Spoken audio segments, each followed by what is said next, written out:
están. Celeste lo tenía que presentar y no me presentó. Sonar un currículum, no importa. No pasa nada.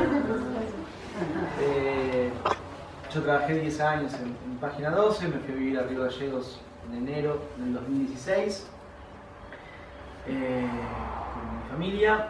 Y hace 2 meses antes de que ocurriera lo de Santiago, habíamos armado una agencia de noticias, Agencia Cadena del Sur, con la idea de dar cuenta de la realidad patagónica desde lo político, lo económico, que eran más o menos los ámbitos donde yo me movía en economía, y con Valeria, mi compañera, con quien armamos este proyecto, la mirada política de la región, entendiendo que la crisis, que no le poníamos nombre, la crisis económica, social, iba a empezar por la política, y las crisis patagónicas teniendo el reflejo de los años 90, con todo lo que sucedió en la región, producto del vaciamiento de las empresas de energía y demás, y los recursos naturales, y no nos equivocamos.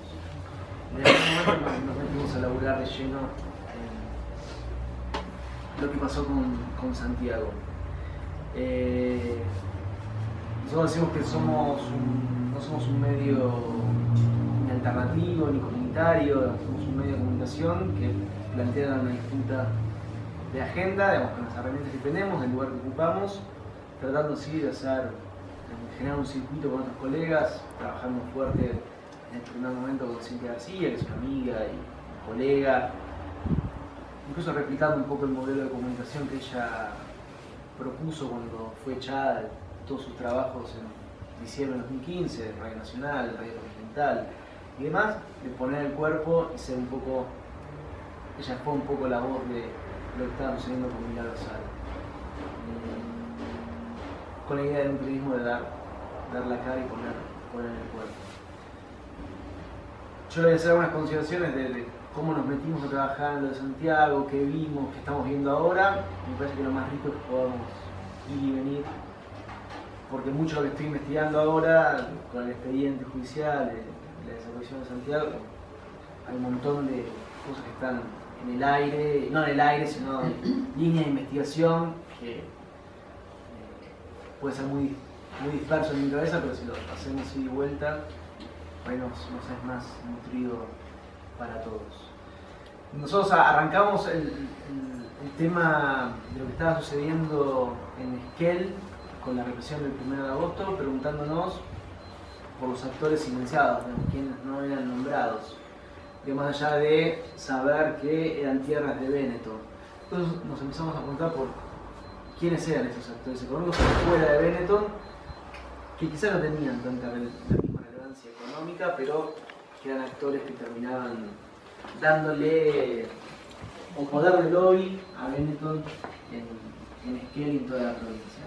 Y nos encontramos con un cuadro de construcción de este enemigo interno, que hoy ya es, como todos tenemos claro que el gobierno nacional tiene en su agenda la construcción de un enemigo interno, después podemos reflexionar para qué a las comunidades.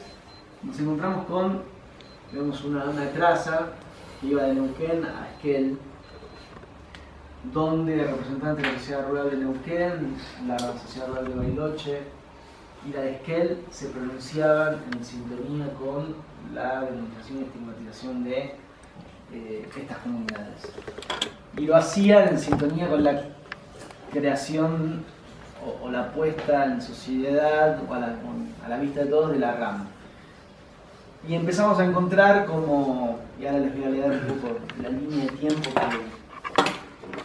que trazamos como para dar cuenta de cómo fue la planificación del Estado Nacional, que culmina en el 31 de julio cuando se hace la reunión acá en Bariloche, donde viene Pablo Nocetti y se reúnen unas fuerzas federales y provinciales. Desde ese lugar salen las órdenes para constituir las patrullas de gendarmería en Esquel. De hecho, la información que surge del expediente por los horarios, te das cuenta que en el momento que están reunidos es cuando empiezan a moverse y a planificar lo que fue el ingreso, porque el ingreso a la LOF en Esquel estaba planificada, ellos tenían la intención de entrar a como de lugar. De ahí la idea de la teoría de la flagrancia. Entonces encontramos que sucedían expresiones de representantes de las sociedades rurales de Neuquén, Río Negro y Chubut en momentos donde aparecían incidentes vinculados a la RAM, ¿no? O sea, era una sincronía perfecta. Había una reunión de ganaderos en Bariloche o en Neuquén. Un día antes apareció un episodio vinculado a la RAM, se dejaba un panfleto con lo burdo de cuando surge una amenaza que se le quemaron un par de máquinas a Lewis, un incendio. La imagen del panfleto de la RAM, o sea, voy a tratar de hacer gráfico para que entiendan, y es así, es la imagen, está la foto y se ha publicado, digamos, es una máquina de fondo como fuera de foco, barro, y un panfleto así, limpito, blanco, de la RAM. Digo, uno dice, bueno, estaba armado, digo, pueden ser tan burdos, y la verdad que a esta altura no sé si juega un poco de todo, ¿no? Un poco de burdos, no burdos, pero yo creo que ya no hay que mirarlo con una mirada de simpleza, sino que esta construcción es muy grave. Pero esta construcción se fue dando de esa manera. Y en sintonía, el gobierno nacional avanzaba en una política en contra de estas comunidades y avanzaba creando el enemigo interno. La presencia de Nocetti en junio del 2016 en el juicio de extradición de Facundo Jones Guala, haciendo, digamos, de incógnito, y después tiene que dar cuenta de que efectivamente era él, ocurre al mismo tiempo donde empiezan a aparecer estas expresiones de los ruralistas de Neuquén, Río Negro y Chubut. Por eso nosotros marcamos desde la agencia y en el documental que realizamos, Resistencia a Desaparecer, que después se lo vamos a dejar acá a los compañeros para que en algún momento también se pueda pasar, que lo terminamos publicando el 1 de septiembre, digamos, el primer mes de que fue la desaparición de Santiago. Concluíamos que había una planificación del gobierno nacional y sectores empresariales pidiendo esa mano de obra. Es decir, que el gobierno, funcionaría algo así como el gobierno, daba respuestas a la sociedad rural de Neuquén, Río Negro y Chubut frente al avance de la RAM.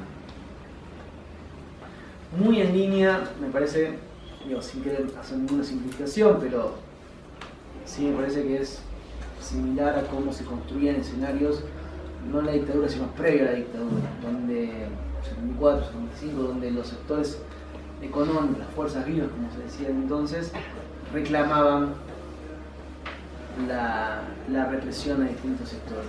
Y acá se dio algo similar. El 13 de marzo, bueno, se daba la recuperación territorial Benetton por parte de la PULOF. El 17 de julio, el juez de Esquel, Guido Tranto, bueno, en ese momento rechaza usar los mapuches de terroristas, como reclamaba el gobernador Mario Das Neves.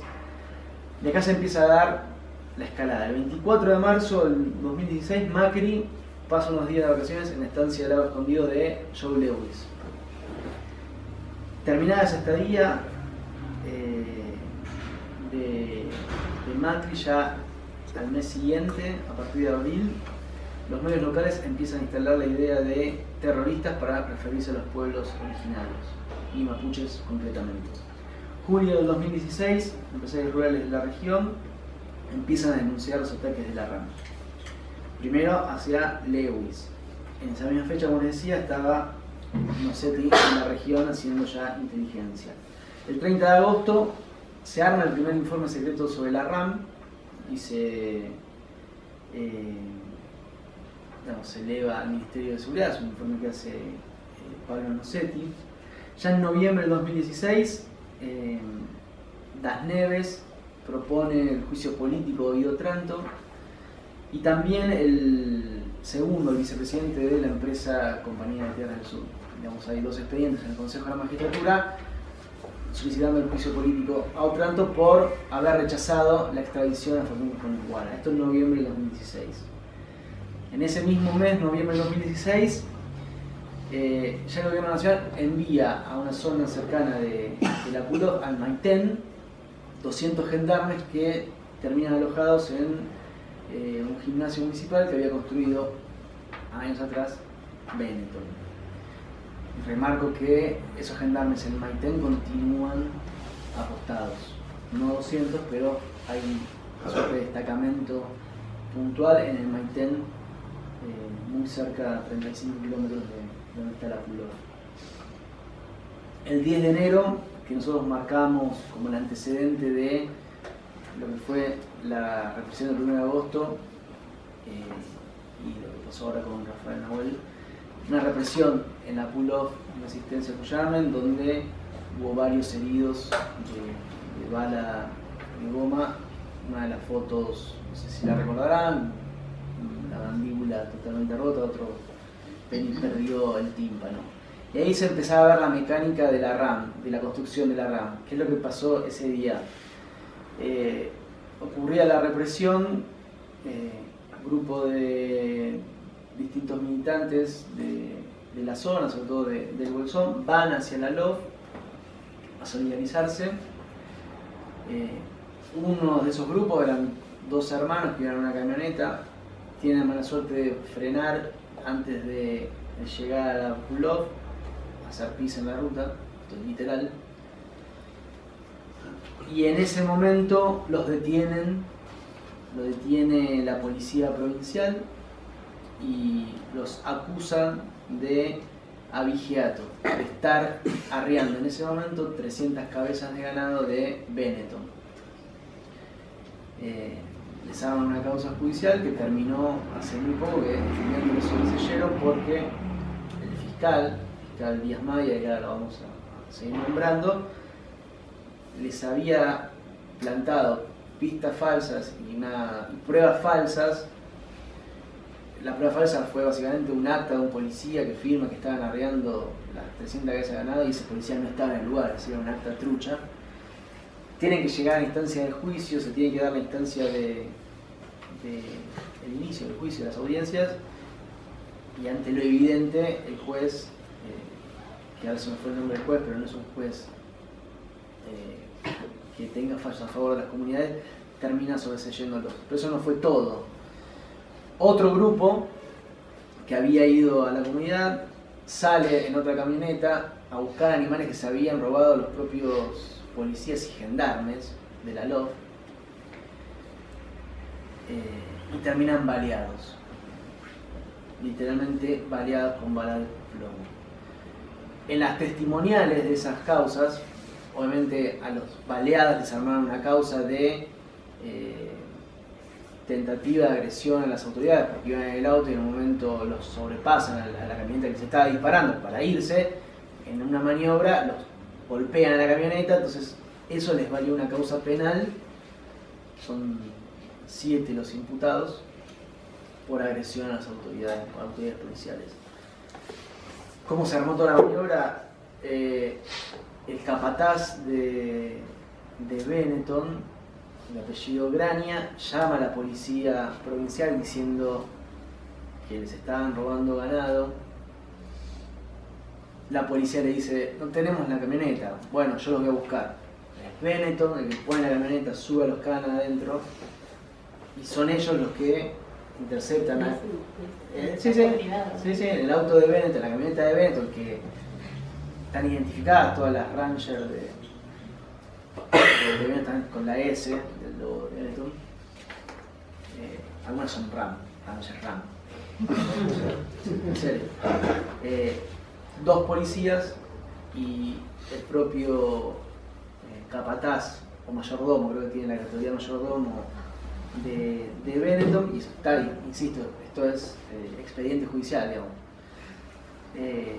Los sube y son ellos los que se encuentran con otro grupo de estos chicos que fueron a solidarizarse y después a buscar el ganado que les habían robado y terminan baleados. Cuando los detienen, primero les inventa que tenían bombas Molotov, que tenían panfletos a favor de las causas o de las comunidades, y ya ahí hablan de la RAM. Detienen a los integrantes, y a una de las que detienen, una chica de una comunidad, que se la llevan a una de las comisarías del Maitén. Cuando se organizan entre ellos para irse a buscar, van a buscar a esta compañera, y el fiscal, que es el que arma todo, que es el fiscal de Estado, digamos, el fiscal general de la provincia, Elías Mayer, se la encuentran y dicen: venimos a buscar a Ivana, no me acuerdo el apellido, perdón, no me acuerdo el apellido, y el fiscal les dice, insisto, esto está escrito, no, acá no está, comisaría de la provincia, en el Maitén, y se escuchaban gritos desde adentro de la comisaría. Entonces uno de los chicos va, da la vuelta, la ve a Ivana, le saca fotos, vuelve y le dice al fiscal: a ella están buscando, que está acá. Bueno, hoy en día esos chicos tienen todavía la causa por la tenencia de las bombas Molotov, o sea, es una causa federal que tiene Otranto, instruida por Ávila. Tienen la causa Vejiato, zafaron, y después ellos mismos están promoviendo una causa en contra de Díaz Mayer y de otros funcionarios, que eso está en Comodoro Rivadavia, por básicamente las causas que les armaron. Más allá del acto represivo del 10 de enero, ese fue como, creo, el germen de lo que tenía propuesto el gobierno para lo que después sucedió el 1 de agosto, no solo con la avanzada represiva, sino también con poner los distintos resortes del Estado, y acá me parece que no lo grave, y hablo del Poder Ejecutivo, el Gobierno Nacional y la Justicia, que en conjunto armaron como un expediente paralelo. Lo digo burdamente, digamos, no es así, pero digamos, en la lectura del expediente uno puede ver claramente cómo la justicia y el gobierno crearon de la nada una línea de investigación que tendía a vincularlo a Santiago Maldonado con la RAM. Y yo creo que de esa no sale el gobierno. Y por ese solo hecho ya debería ser denunciado en alguna instancia. Y yo, digo, cuando se encontró el cuerpo y se empezaba a especular que se había ahogado, yo lo dije siempre, que más allá del resultado de la autopsia, no podíamos desentendernos de ese contexto, de cómo planificaron el ingreso a la LOF, de cómo armaron el encubrimiento y de cómo los resortes del Estado, insisto, la justicia y el Poder Ejecutivo, armaron líneas de investigación vinculadas a vincular la redundancia de Santiago Maldonado con la RAM. Desde la famosa pista del puestero de Puyén, si no se acuerdan, es que Santiago Maldonado nunca había estado en la LOF y que probablemente había muerto el 21 de julio en un ataque a un puestero. La secuencia fue la siguiente: el gobierno le propone a Otranto una comisión de investigación de la Policía Federal, un grupo de federales que investiga. Hasta ahí nada incoherente, digamos. Bueno, van a investigar. En un momento, esa propia comisión revela ante el expediente que su objetivo de investigación era encontrarlo a Santiago Maldonado vivo, porque nunca había estado en el lugar, o si estaba ya muerto en el episodio de Puyén. Y eso está escrito por los propios comisarios que forman parte de la comisión, que se la cedió o colaboró el propio gobierno nacional en la persona de un funcionario llamado Gonzalo Cané. Ese mismo funcionario, Gonzalo Cané, que es secretario coordinador de los poderes, con los poderes judiciales, legislativos y Ministerio Público Fiscal, es el que toma una declaración de un policía que dice que, estando de incógnito, estando de servicio, en El Bolsón, escucha que en El Bolsón se decía que Santiago había participado del evento del 21 de julio con este puestero. Una fuente anónima, relatada en el expediente por un comisario, es tomado luego Viene la secuencia, ahora me estoy acordando. Días después de que, y acá tengo todo resumido, me podría poner a buscar las fechas y horarios exactos, pero no tiene sentido ahora. Después de que esa comisión hace ese descargo, hace su declaración testimonial y se ingresa en el expediente, un periodista local tira en Twitter, publica en Twitter, que se estaría pensando en vincular o pedir un ADN al puestero porque podría haber una vinculación. Ese mismo periodista que en otro momento tiró la versión de que habían encontrado un cuerpo en una zona de Chubut que no tuvo nada que ver con Santiago. Es decir, que fueron utilizando canales de comunicación, filtrando información claramente con la idea de instalar y de llegar a que el propio Gonzalo Canel, el 15 de agosto, presenta en el expediente un pedido de ADN concreto a Evaristo Jones, que es pariente de Facundo Jones Guala, porque existía la posibilidad de que Santiago hubiera participado dentro de él. Y como ellos tenían que investigar todas las hipótesis, le pedí al juez que investigara en ese sentido. Eso fue el 15. Desde el 15 de agosto hasta el 4 de septiembre, que es cuando se termina toda esa historia, el expediente está marcado exclusivamente por investigar esa línea. Y fíjense en la secuencia. El 15 de agosto se introduce en el expediente esto. El 16 de agosto Patricia Bullrich va al Senado y va a la interpelación, y es ella la que introduce la idea de el puestero. Ella introduce que estaban investigando esa línea. Ese mismo día se hace un rastrillaje en la LOF, donde el jefe del escuadrón 35, de Fabián Méndez, y esta es información que sale del peritaje de los teléfonos, da la orden por WhatsApp a sus tramos. A partir de ahora no se habla más de Mapuche, se habla de la rama como orden. Entonces vos tenés la secuencia de la sospecha de lo del puestero de Puyén. El 15 se introduce en el expediente, el mismo 16 Bullrich lo legitima y lo pone a la sociedad en el Senado, y los jefes militares, gendarmes, bajan la línea de ahora se habla de la rama.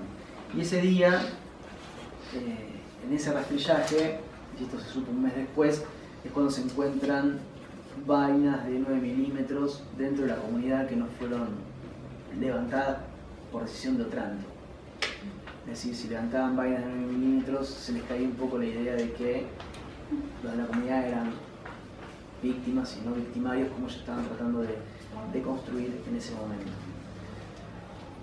Cuando se cae la pista, antes de que salga el detalle del ADN, sale una nota publicada en página 12 de una de las personas que lo vio a Santiago los días previos. Entonces los comisarios le preguntan al juez: señor juez, teniendo en cuenta esta nota periodística, se nos cae la línea de investigación, ¿qué hacemos?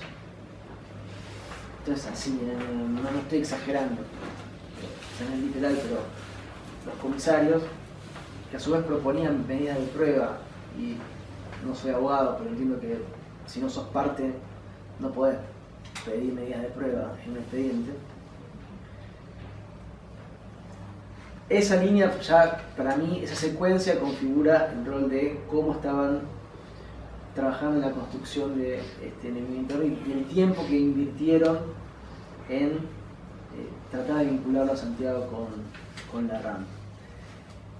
Y si nos vamos ahora a lo de Rafael, y yo lo veníamos hablando ahora, bueno, se está haciendo una inspección ocular y demás, pero cuando le toman declaración testimonial, perdón, no testimonial, sino indagatoria a Fausto, a Guala y a Lautaro, digo, si bien lo hacen en el marco de la usurpación del predio, del territorio, donde ponen ellos, también hay preguntas vinculadas a la muerte de Rafael. Es decir, hay una suerte de imputación tácita, si bien no es jurídicamente válido lo que estoy diciendo, pero no están imputados por el asesinato, pero están buscando imputarlos por el asesinato de Rafael.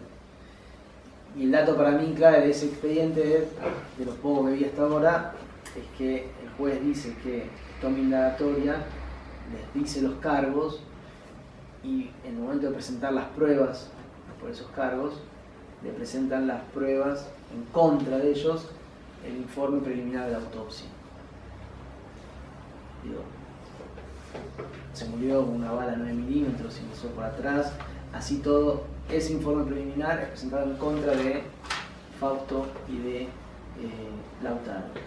Con lo cual sigue la misma línea de querer vincular a los integrantes de las comunidades con la RAM. Después, bueno, tenemos las palabras más recientes de Bullrich que terminan y de la vicepresidenta que terminan de cerrar un poco esa metodología. Nosotros estamos tratando de investigar y hurgar dentro del expediente, en el territorio, en esa metodología, porque si bien hoy no podemos hablar de dictadura porque han sido elegidos por los votos, sí creo que podemos hablar de crímenes de Estado. Y Zaffaroni, digamos, hay un artículo que escribió Miriam Bregman en Izquierda Diario que habla, ya plantea el tema de crimen de Estado, que toma un artículo de Zaffaroni, y Zaffaroni lo toma de dos investigadores que hablaban de en realidad de la delincuencia juvenil, pero planteaba ciertas categorías que Zaffaroni las toma para poder hablar de crimen de Estado. La negación de la responsabilidad, la negación del hecho como una simple táctica defensiva, pero el actor, es decir, el gobierno sabe que efectivamente existieron. Se trata de una táctica que coexiste muchas veces con la verdadera técnica de neutralización, digamos, hablan de técnica de neutralización, sería todo lo que hizo el gobierno para quedar al margen de una acción planificada.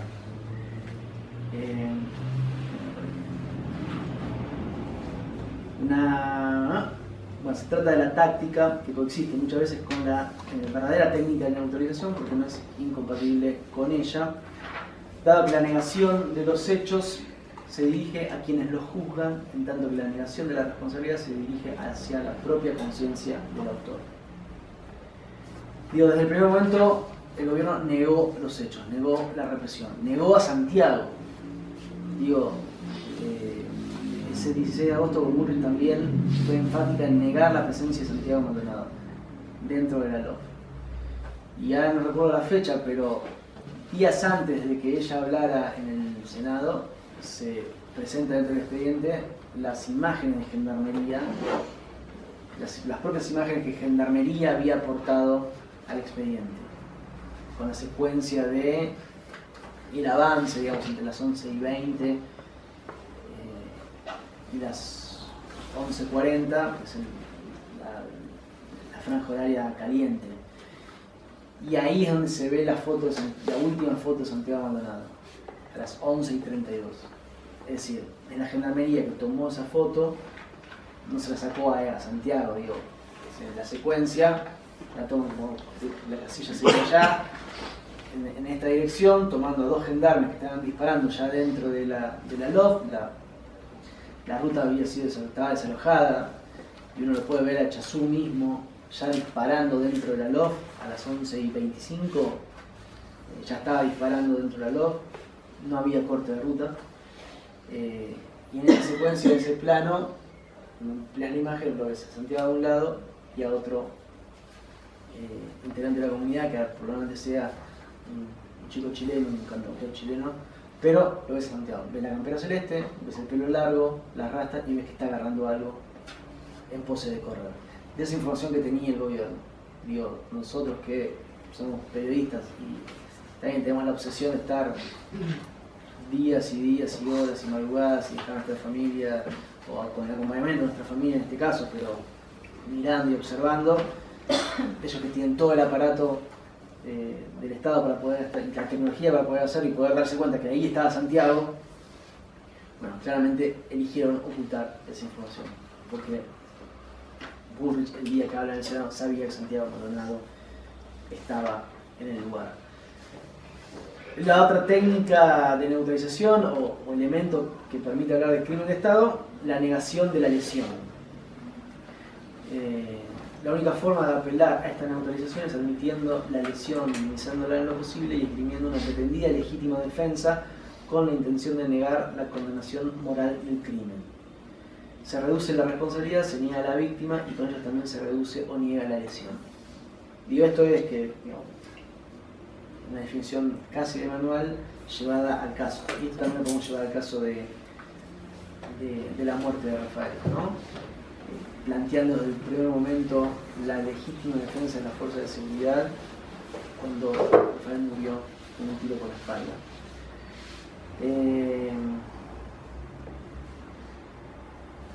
Y para poder negar la lesión tuvieron que inventar la teoría de la flagrancia.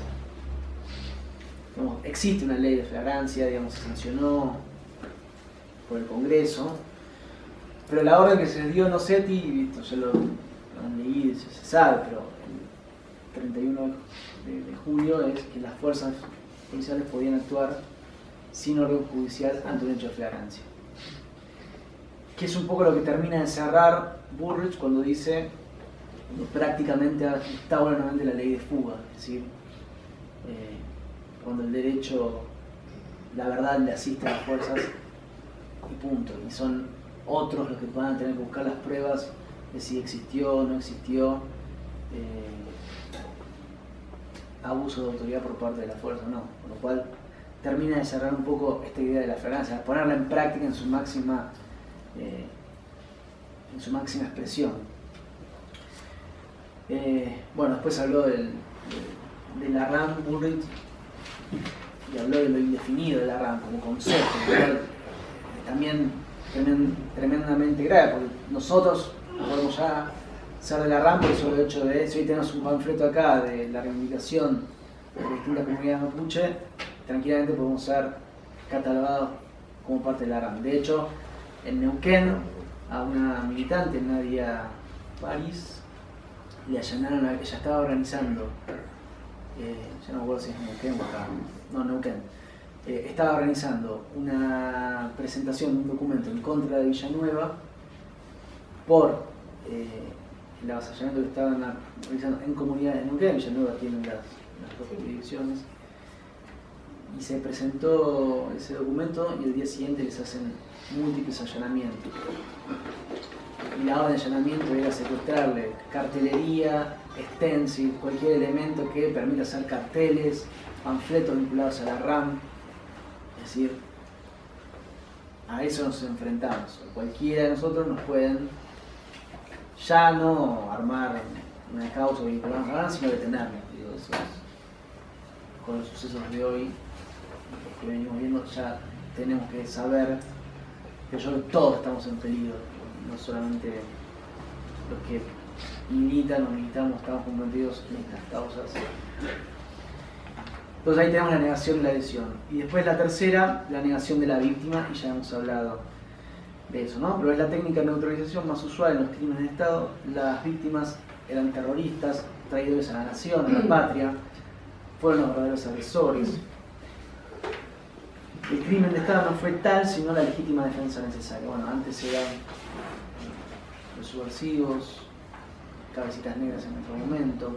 Hoy la negación de la víctima es construida como enemigo interno y es la RAM y esa indefinición, y todos podemos caer dentro de la RAM. Después hay otras dos definiciones que no se ajustan tanto, pero estas tres definiciones definen el crimen de Estado. Por eso me parece que la mejor manera ahora de poder definir qué estamos viviendo es la organización del Estado, ya sea el Poder Ejecutivo, el Poder Judicial o parte del Poder Judicial, para cometer estos crímenes de Estado. Y no nos tiene que dar pudor en el sentido de si nos corren con que, bueno, efectivamente es un gobierno elegido por los votos y demás. Yo ahí siempre traigo una definición que es la legalidad fraguada. Digo, vivimos en un estado de legalidad fraguada donde se generan normas que tienen la apariencia de haber sido sancionadas bajo el sistema republicano, pero que tienden a subvertir derechos.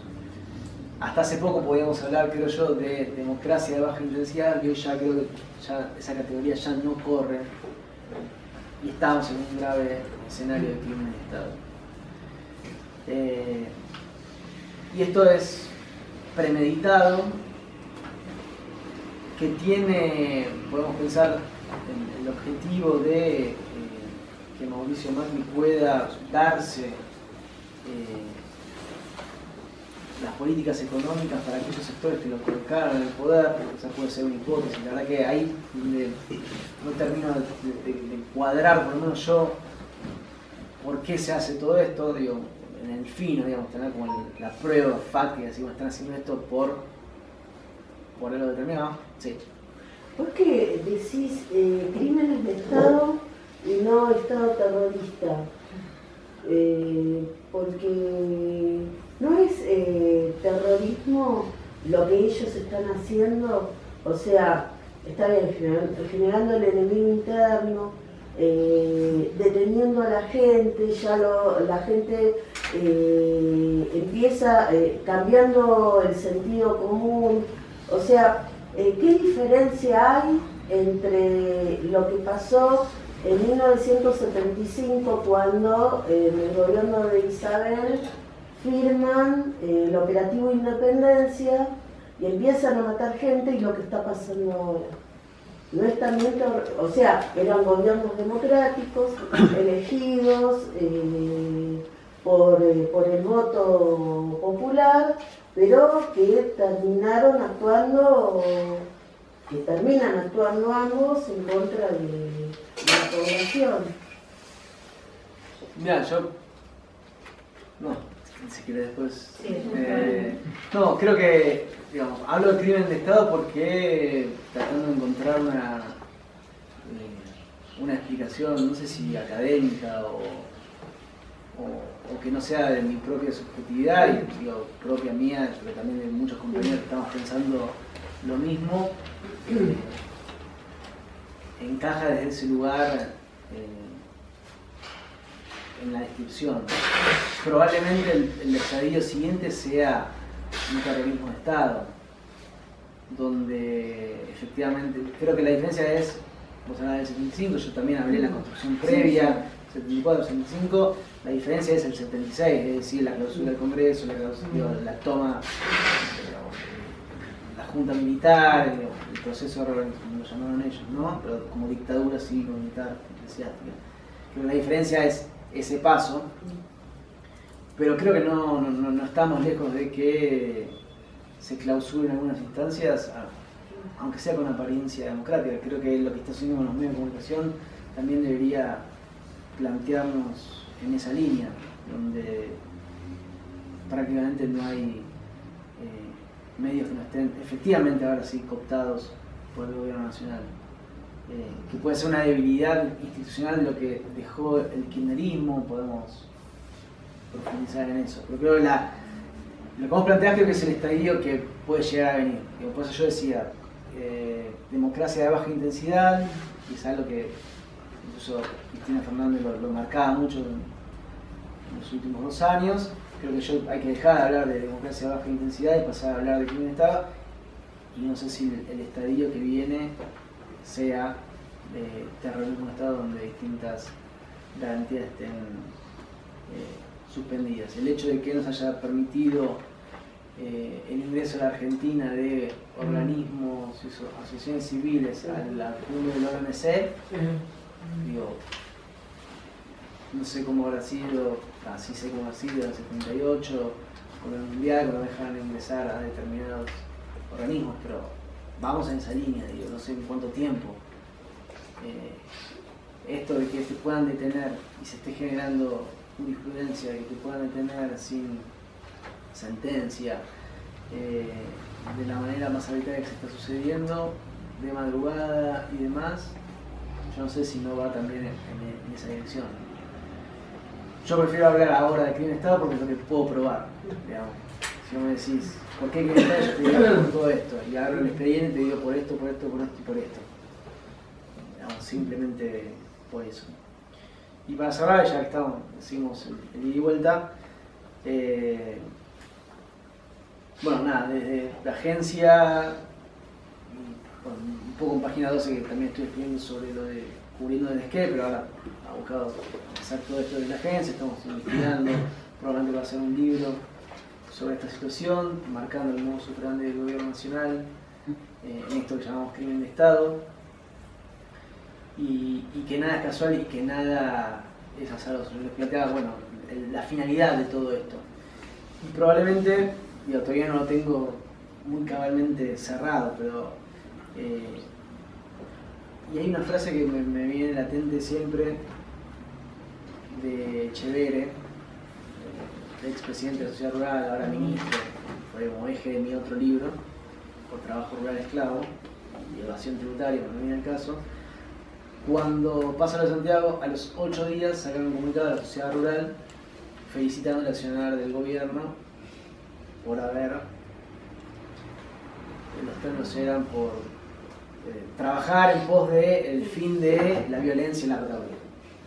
A los 8 días, Santiago está desaparecida, hace 7 días sacan ese comunicado.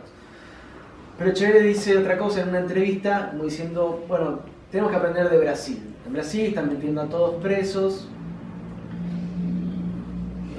¿Cómo fue que dijo? No me acuerdo textual. Están metiendo a todos presos y eso es seguridad jurídica para los empresarios. Y en el contexto en el que lo estaba diciendo, donde todavía no se podía, todavía el gobierno no se animaba a plantear las reformas que ahora están planteando, la laboral, la previsional, donde se habrá gradualismo, lo que Echeverre está diciendo, me parece, a estos sectores empresariales concentrados, activos y demás activistas, es decir, bueno, todavía el gobierno no puede avanzar de lleno con las reformas que ustedes están pidiendo, pero sepan que les está garantizando esta seguridad jurídica, reprimiendo a quienes de alguna manera los exponen a ustedes o les ponen en riesgo ciertos negocios. Con lo cual, digamos, termina de configurar un poco esta idea de por qué están haciendo todo esto. De terminar de matar a la democracia, avanzar en un crimen de Estado, porque tienen que terminar de consolidar la estructura social y económica que vinieron a plantear en el menor tiempo posible. Y es circunstancial que sea, creo yo, a través de los votos.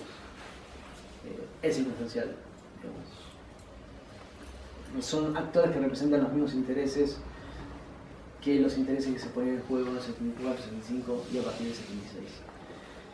Así que nada, nuevamente gracias. Por ahí fue un poco desordenado, es un poco lo que vengo trabajando y te dan la obsesión de solamente un resumen de 3.000 fojas, faltan como muchas más. Pero bueno, estos espacios son valiosos, son importantes. Ayudan a la construcción, a la poca construcción colectiva que nos quieren dejar en estas cuestiones. Y ya el hecho de estar acá ya es todo un acto político de parte de todos nosotros. Así que celebro eso y nuevamente gracias por la ¿puedo preguntar algo o comentar algo? Sí, estamos.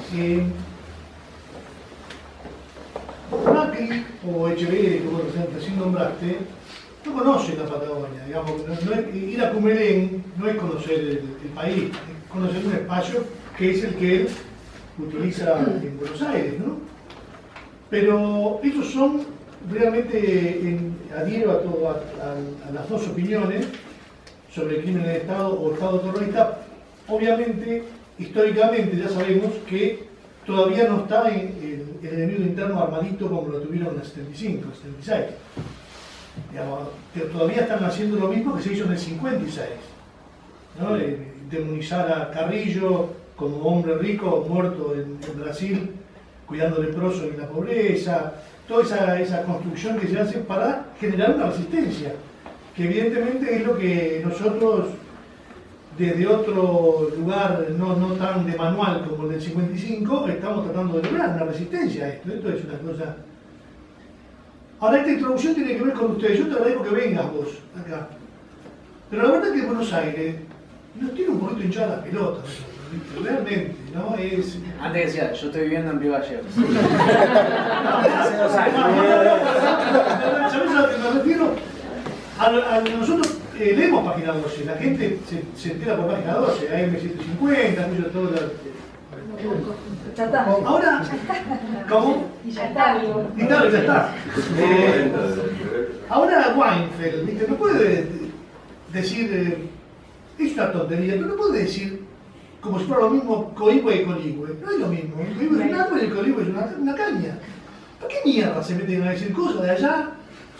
Con ese sentido de, mira, yo ya estuve en la Patagonia, pasé por... No, no es así, ¿viste? Nosotros esperamos desde los centros de poder, obviamente, porque ahora vengo de una manifestación que no es tal,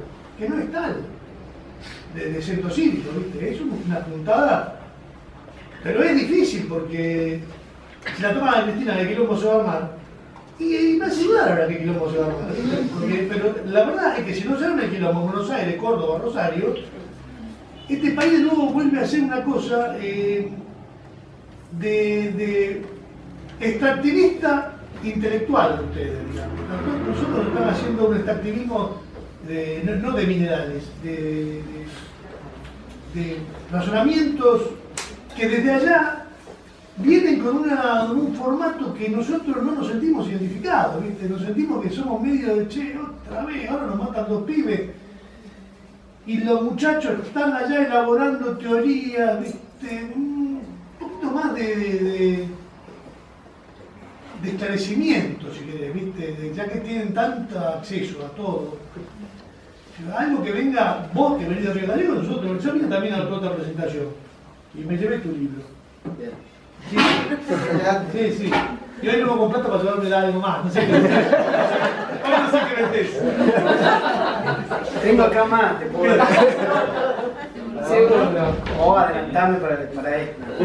No, pero no es un problema, digamos, yo digo, mirá lo que, a ver si capaz que me estoy yendo por la rama, pero Weinfeld se quedó en Radio Nacional, por ejemplo, ¿viste? No, loco, es una militancia que, chiquita así que le pedíamos. No es que es un tipo que no tenía laburo. Se quedó en redacción de Página 2, no tiene laburo. ¿Qué necesidad tiene de darle oxígeno a este gobierno de mierda? Es raro esas cosas para nosotros, ¿viste? Porque después lo lees con expectativa. ¿Viste? Además, otra cosa que yo no sé si por ahí estoy muy loco, porque yo estoy bastante loco. Pero ¿usted no recuerda a un Weinfeld tartamudo? ¿O yo alguna vez viví otra vida? No era tartamudo, Weinfeld. Ya, nadie no recuerda a tartamudo, Weinfeld, con el flaco Toñeto. Entonces ahí es donde yo me preocupo. Yo, ¿cómo que estoy viendo? Es una realidad que no existe. Sí, estoy viendo una realidad que existe. Ustedes se olvidan de que Weinfeld era tartamudo, que no esté bien ni mal. Quiero decir que veamos la realidad como es, qué sé yo. Yo pienso, cuando Cristina va a la ONU y junta 153 países para que puteemos a los buitres, era esa la tercera posición. Esa era la tercera posición. Ese es los no alineados. Sin embargo, la gente no recuerda. Porque no solamente que en el 56 no se podía decir ni Perón ni Evita. En el 56 no se podía decir tercera posición. Recuérdenlo, léanlo.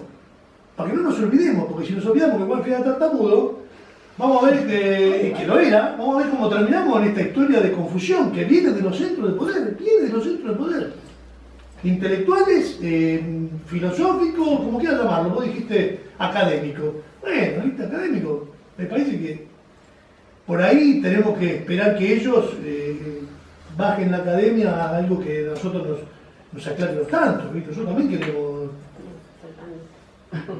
Sí, contestame. No, que acá estamos tratando, ¿no? Un poco, o sea, esta charla está organizada por científicos y universitarios autoconvocados y la idea es tratar de en algún punto el compromiso que sentimos con la sociedad y con todo lo que está pasando, justamente es abrirlo y tratar de aportar, ¿no? Sí, no, yo les agradezco, además no estoy hablando en persona. Estamos acá igual, somos barilochenses, entonces... Horacio González es un académico. A Horacio González es un académico, como estuvo en la Biblioteca Nacional, puso las cartas de Perón a Cook en el patio de la universidad y abrió una de las salas que se llamó Martínez Estrada. Sí. O sea que yo estoy diciendo, esa academia,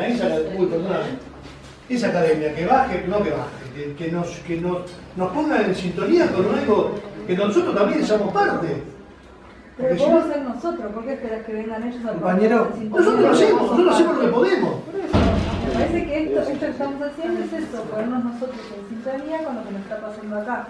Es un lugar de charla y para poder escuchar lo que cada uno opina y se podría hacer más seguido y bueno, sí, pero bueno, ¿no? Y además, por ahí lo que plantea Celeste es que, o sea, los científicos autoconvocados somos intelectuales, que a mí no me gusta esa palabra, somos barilochenses, somos de la zona, y laburamos en ciencia y tecnología y laburamos acá. Y estamos proponiendo este tipo de debates que venimos hace un tiempo para no discutir desde el pedestal del científico, sino para poder proponer estos debates. En este caso tenemos la oportunidad de que tenemos a Sebastián, que está muy metido en el tema y nos aporta un montón de cosas, y también nosotros desde este lugar, desde Bariloche, que para que nos sintamos orgullosos como barilochenses, es uno de los centros científicos más grandes de la Argentina, y eso nos da una ventaja para poder dar estas discusiones no solo desde la academia, sino de los ciudadanos a pie, que todos lo somos. Y creo que es cierto mucho esto de que muchas veces nuestra historia se cuenta desde Buenos Aires. En este caso tenemos la suerte de que Sebastián no viene de Buenos Aires. No. Y en el caso de también tenemos la suerte que, o mala suerte, que el caso de Rafael, tanto en Página 12 como para un montón de medios, se tomaron a periodistas locales que cuenten la historia. Santiago Rey está haciendo la corresponsalía para Página 12. De todos los medios lo consultaron a un periodista de un medio de comunicación alternativo y comunitario como es Al Margen, que es Alejandro Palmas, que estuvo saliendo en todos los medios contando la historia de Rafael. Entonces también estos espacios que podemos traer a invitados, también podemos reflexionar desde nuestro lugar, y está bien eso, no sentirnos menos. No, pero bueno. De acuerdo, pero lo que pasa es que también seamos rigurosos con la verdad. Digamos. Sí. El Centro Atómico, que nunca tuvo tanto aporte en los 12 años kirchneristas, tuvo bastante gente que votó a Macri. Vale. El INTA, nunca tuvo tanto aporte como tuvo con la época del kirchnerismo, también hubo un montón de veterinarios que votaron a Macri. En algún lado, acá no está lleno de científicos. Veterinario no. Veterinario no. Algunos agrónomos pueden ser. Me parece que. Ahí hace de moderadora. Sí. Creería que el problema es mucho más profundo que votar o no votar a Macri. El problema acá es mucho más profundo. Una palabra que me quedó ahí dando vuelta es esto de darle de comer al enemigo. Darle de comer al enemigo, por ejemplo, es mal utilizar la palabra terrorismo. La palabra terrorismo tiene una vara para mí muy alta con respecto a cualquier crimen. Es demasiado. Yo firme creo, que en Argentina hubo solamente 3 hechos de terrorismo en los últimos 70 años. Solamente 3. El único que puedo considerar el cuarto son los vuelos de la muerte. Porque los vuelos de la muerte, matando a uno, trataban de meterle terror en la cabeza a los que veían la muerte. Ese es el que puedo considerar cuarto. Los otros 3 son el 55, el bombardeo, y los 2 voladuras en Amia y en la Daya. Es un hecho que en una parte provoca terror en la otra. Eso es exactamente terrorismo. No es otra cosa. Si los compañeros que estuvieron enfrentados con prefectura y que estuvieron enfrentados con gendarmería hubieran tenido armas, tampoco es un hecho de terrorismo. No es. El hecho de terrorismo es otra cosa. Si nosotros comúnmente hablamos de terrorismo, es como que le damos de comer a esta gente que nos llama a nosotros terroristas, por pensar diferente. Le llama terroristas a los compañeros que tratan de defenderse, solamente. Y entonces con eso les baja el nivel y lo trata de criminales. Pero nosotros primero tenemos que aprender a utilizar la palabra. La palabra terrorista es algo mucho más, a ver, ¿cómo diría la palabra? No encuentro la palabra. Es algo desconocido para nosotros.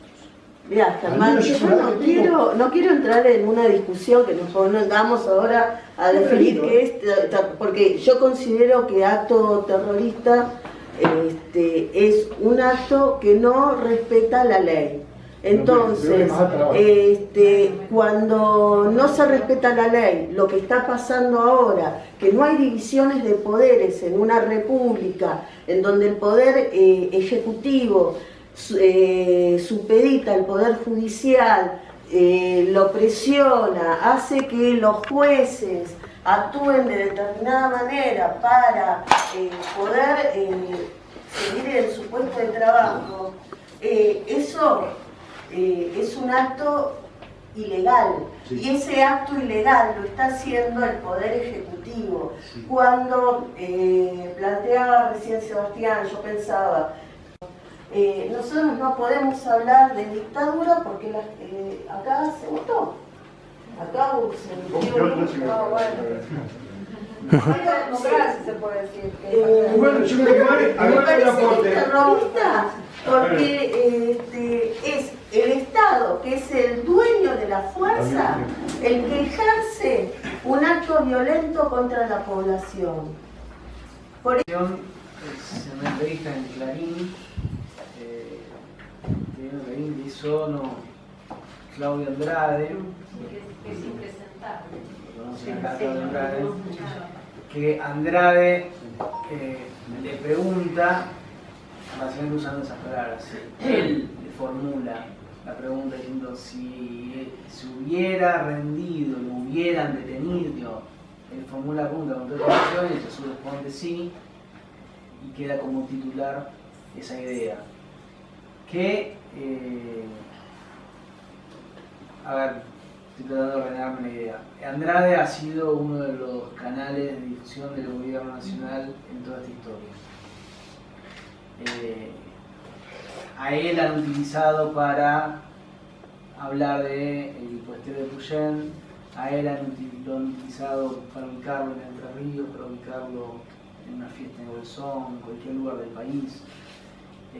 Y esa entrevista que da Echazú, él la da acá en Bariloche, en el Escuadrón 34, Echazú es del Bolsón, es decir, viajó hasta acá, dio la entrevista en el 34, Andrade fue, para entender, digamos, la disposición, digamos, es un gendarme que se traslada de su escuadrón hacia otra ciudad para que el periodista que vive acá lo pueda entrevistar, es decir, la escena totalmente armada, y creo que va en línea con la idea de la responsabilidad penal de los que están dentro de la LOP, de volver a victimizar a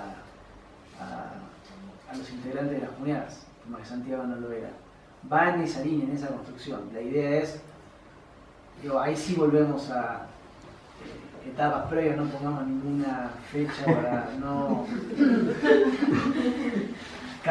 quedarnos ahí, pero digo, yo arranco escribiendo: abatidos en combate, fuego cruzado durante un enfrentamiento, cayeron cuando se produció una fuga. En un enfrentamiento eliminaron a un extremista. Es esa línea, es esa concepción. Digo,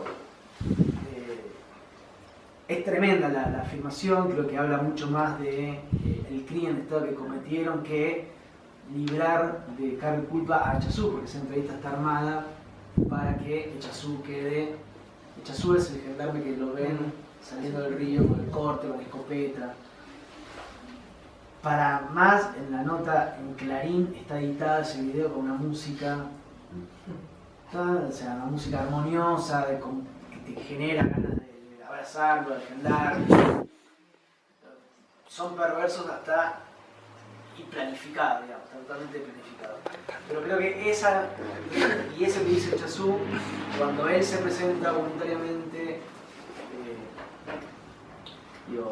para que vean que está todo planificado.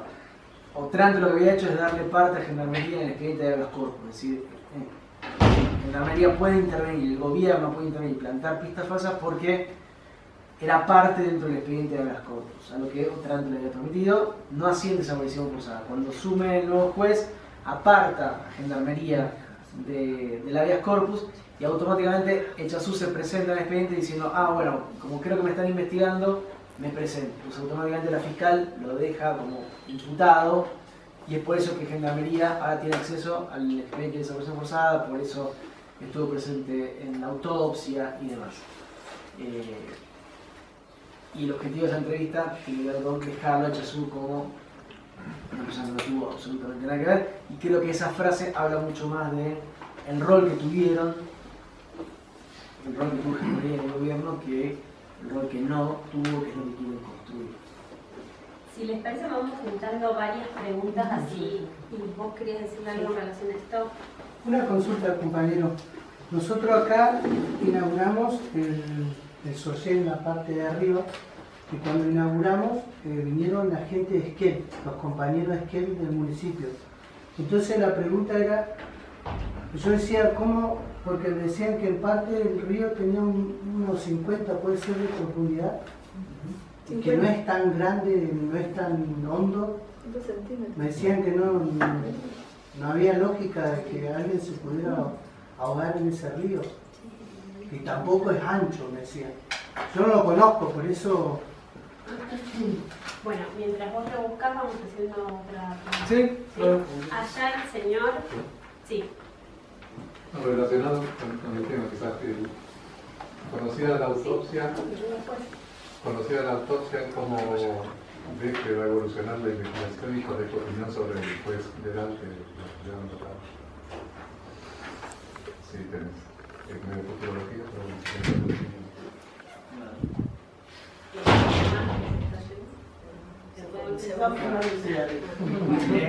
Cuando me preguntabas acá el compañero, ¿cómo? Luis. No lo van a ver, pero el lugar donde fue todo fue acá, ¿no? Antes de la curva. El río tiene 30 metros de ancho. En esa zona, el primer rastrillaje del 5 de agosto, uno de los prefectos, Musin, que estuvimos acá, Bariloche, dijo que la profundidad no era más de 1,5 metros, era entre 1 metro y 1,5 metros. Esa era la profundidad en esa zona. El rastrillaje ese día arrancó del punto dato, que es donde un dato es el último lugar donde lo vieron supuestamente a Santiago, que coincide bastante con, hasta ahora, digamos, coincide bastante con el lugar donde lo encontraron. La explicación de por qué se ahogó en un vaso de agua, en 1 metro del río, además piensa que son 30 metros, 7 metros o 1/3 de ese ancho, está cubierto con ramas de sauce. La explicación científica es que estuvo ahí un rato largo, le agarró hipotermia, se desmayó y cuando entró en el agua no pudo reaccionar y no pudo salir. Esa es la respuesta científica. Está en el expediente, está en la autopsia. Yo al día de hoy sostengo, y esta es hipótesis mía, que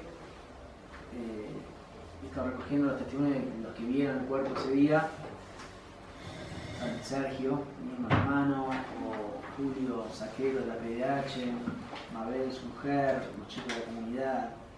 La descripción que hicieron era un cuerpo que venía de arriba. A este instante yo me atrevo a decir todavía que ese cuerpo lo plantaron río arriba el mismo día, 1 de agosto. Porque Gendarmería tenía cortado 1,5 metros, no, 1,5 kilómetros hacia el lado del Bolsón, el cruce del Maitén. Ahí estaban parados, después estaban parados 8 kilómetros hacia Esquel, en la comisaría del Eleque. Pero ahí en la zona del Maitén, que es 1,5 kilómetros arriba, que es de donde deciden hacer el último rastrillaje, que coincide con el lugar donde ellos tenían la silla de seguridad, donde llaman la vieja guardia, coincide con que los tipos dejaron ahí una base durante varias semanas en la Gendarmería y tenían una zona de control. Y es ahí hacia donde se van las camionetas, ese 1 de agosto, son las camionetas que describe Matías Santana, testigos que probablemente le arman una causa por falta de testimonio y demás. Porque científicamente no se puede determinar si ese cuerpo estuvo en otra parte del río. Eso la autopsia no lo dice. Obviamente queda en el gris. O fuera del río. No, fuera del río no. Porque no hay ningún trazo de... Fuera del río no. Fuera del río tendría que tener moscas, salvo que hayan criado una cera con el agua del río, nada.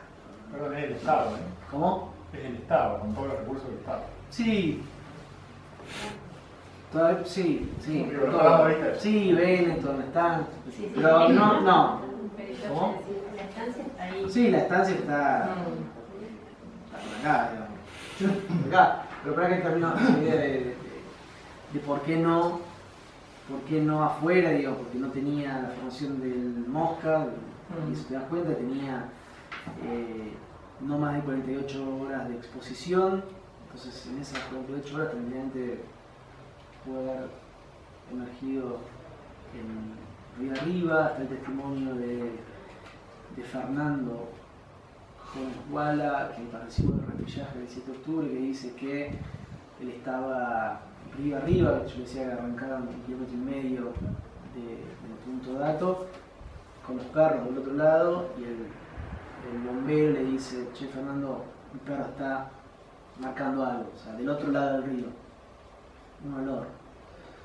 Y el perro tenía el olor de perseguir rastros cortos. Entonces, si 500 metros del lugar donde lo termina encontrando y del otro lado el perro marcó algo, ¿por qué no ese cuerpo en 48 horas hacer el recorrido? Por eso yo sigo sosteniendo como hipótesis personal que probablemente pudo haber sido plantado el mismo 1 de agosto en el río, que se haya muerto por hipotermia, por asfixia, y que de ahí hayan plantado río arriba. O sea que se lo llevaron del lugar donde lo vieron, lo llevaron a un río y lo dejaron allá. Sí. Y el cuerpo estuvo, ¿cuántos días? 80, 75 días, y el agua no lo deshizo. Mira, el agua, digo, de lo que vimos todos en las fotos que vimos, que habrán circulado por todos lados, se ven las manos muy blancas y demás. Pero eso es el efecto de la foto, digo, yo leo a la gente que estuvo viendo el cuerpo y la piel está desprendida de las manos. Pero, a ver, el agua no está a 0 grados, está a 3, 4 grados. No es una temperatura como que vos me digas, contrarresta el efecto que puede hacer el agua para deshacer el cadáver. Coincido con vos, si hablamos con Krueger, Sí, la zona y demás, te va a decir eso. Yo ahí no entro tanto a especular, porque si 55 peritos de todas las partes. Mira, yo te digo que cuando hay tanta presión desde arriba, no sé. No, pero no la familia en todo caso. No, el la familia se la tiene que comer. ¿Por qué hay tanto silencio? Claro. ¿Por qué? ¿De quién? De todo, está todo silenciado. No está silenciado porque ha quedado en una zona gris. Claro, pero y ni al gobierno le interesa hablar. El gobierno porque el gobierno participó de todo esto desde el principio. Y el gobierno se investigó a sí mismo, cosa que yo no les creo absolutamente nada. En no creer en lo del gobierno. Si el gobierno es parte de todo esto. Yo te digo, a mí me parece que el cuerpo estuvo en otro lugar, que haya estado conservado, es muy probable. Y después de 70 y pico de días lo sacan allá arriba. No se pudo, como se desplazó solo del lugar donde desapareció, de donde arranca el gendarme, que es el codo ese, aparece 300 metros arriba. Es imposible, solo es imposible. Se lo llevaron, lo tuvieron, para mí lo conservaron, y después lo plantan cuando el 17 de octubre mirá 5 días de las elecciones. Qué casualidad. Sí, hay muchas casualidades, pero... Otra cosa te quería preguntar. Trae que faltar una pregunta. Pero si querés te hago todo el partido. Trae que faltar lo de General y la causa. Bueno, la semana que viene se va a hacer una inspección ocular en el lugar. Yo creo que es como al principio de empezar a hacer la reconstrucción de lo que sucedió. Una inspección ocular, ¿cuánto tiempo después de que nos levantaron el cadáver? Sí, mucho tiempo. No tiene sentido. Ahí No, sí. tiene, Pero tiene- mirá que tiene Gary cuando sentido. hicieron la autopsia ahora. Tiene Había como sentido 5 tipos en el baño, no había visto. Como decía, Un colectivo. una de las reflexiones, confundir una rama de un árbol con una rama de otro árbol, de estar en el lugar y poder ver la geografía del lugar y poder trasladar el lugar que ocupó cada gendarme. Digamos. Yo me encargué de hacer una reconstrucción del lugar en que estuvo cada gendarme en función de sus declaraciones testimoniales, que no es lo mismo que va a poder hacer el juez él teniendo los elementos y parándose en el río y decir, bueno, a ver, fulanito estuvo acá, digo, Pero compa, perdóname. eso me parece que es lo relevante dentro del expediente y que, para decirlo así, es lo que me parece que el juez general debería hacer, por más que haya pasado el tiempo que haya pasado y demás, que se tuvo que haber protegido la zona donde entraba Santiago, seguro. Y es que creo que ahí ha pasado lo mismo que pasó acá, de esta suerte de tener que negociar o tener diálogo con la comunidad y que la comunidad obviamente no iba a aceptar tener una guardia policial en la zona varios días hasta que volviera, pero aunque de hecho volvieron, digo, el equipo de antropología forense volvió, tuve que encontrar el cuerpo y demás.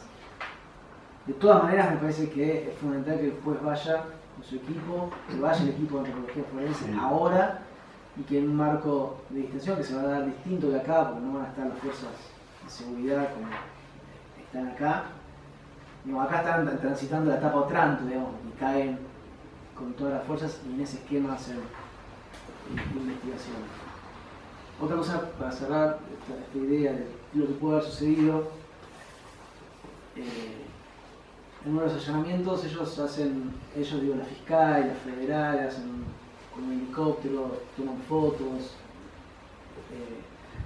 puntualizan cada uno de las viviendas y después hacen el allanamiento del 18 de septiembre. De ahí una cronista de la Nación confiesa, yo se me había pasado, que ese operativo había habido gente de Albatros días previos camuflados dentro del territorio. Así que la logística de estar dentro del territorio de pasar esa presión la tienen.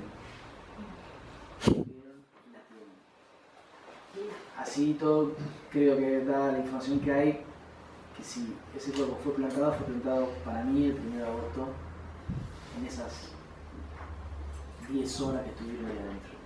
Estaba de un lado de la orilla, de la villa cercana a la ruta, el cuerpo desaparece en el lugar donde está el codito ese, del lado de acá, cercano a la ruta, y aparece 300 metros arriba de la otra ruta. No me pareció que sí. Bueno, apareció el rastro de olor que dice en la testimonial, a la hora de llamar al bombero, digo, en el inicio hay un indicio que dice rastro de olor del otro lado. Pero como dato efectivo, encontraba en la zona donde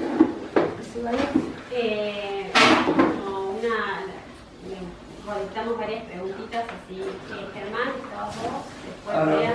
Sí, era por el tema anterior. Ahora por ahí nosotros se lo han indicado, pero no se abren muchas causas a partir de que aparece el cuerpo. Digo, ¿hubo cuántos rastrillajes antes de que apareciera el cuerpo? 7. Y no lo encontraron. Digo, no hay una cuestión de que, digo, hiciste un rastrillaje y no encontraste un cuerpo. Que se demuestra que siempre estuvo ahí, ¿no? Esta es la voz oficial, digamos. En el río. ¿Eh? Que siempre estuvo en el río. Por eso. Y vos hiciste los rastrillajes, varios, y no los encontraste. Le digo, ¿qué pasó? O sea, eso, ¿qué pasa? Digo, no servís para el labor que estás haciendo, por menos. O sí. O sí. O muy bueno. Todo. Claro, digo, ¿no se abren otras causas como esta? Digo, Sí, ¿qué es lo que pasó? No entiendo. Sí. Bea. Y no, después si podrías también explicar un poquito más de quiénes te parece que pueden ser otros actores, digamos, económicos, involucrados, ¿no? En todo esto, que es lo más evidente, digamos, por contarte la camioneta de Benton. Bueno, si puedes profundizar un poquito más en esas vidas. Ahora seguimos con Fer. Yo quería decir algo en esta línea. Digo, no nos olvidemos que un año antes se modificó el decreto, digamos, por un decreto presidencial, se modificó la ley de tierras rurales, se desarmó el Registro Nacional de Tierras Rurales, que era el que controlaba y el que impedía la extranjerización de las tierras, y a partir de eso también pasa lo que pasa en Pampa de Guanuleo. Digo, me parece que ahí, y que es tu hipótesis y no la más fuerte, esto de marcar la cuestión de, porque acá, o sea, igual nosotros también lo vemos, una de las principales cuestiones es la tierra, básicamente, ¿no? Eso es lo que está en disputa y por eso son las comunidades las que están justamente hoy en el ojo de la tormenta. Entonces, las tierras de estos grandes empresarios, de estos terratenientes que son en muchos casos extranjeros, la estancia Leleque está ahí, y la Gendarmería también hizo uso de la estancia Leleque para apostarse y todo eso, ¿no? Sí. Digo, eso, la policía y la justicia, me parece que ahí hay como algo como muy fuerte que está, digamos, muy interesante para ponernos a pensar, ¿no? No, la pregunta era también, más allá de que sabemos que la primera investigación fue totalmente, no investigación, y la segunda bastante chota, que si había alguna explicación o justificación por qué nunca se hizo ningún allanamiento en lo de Benetton,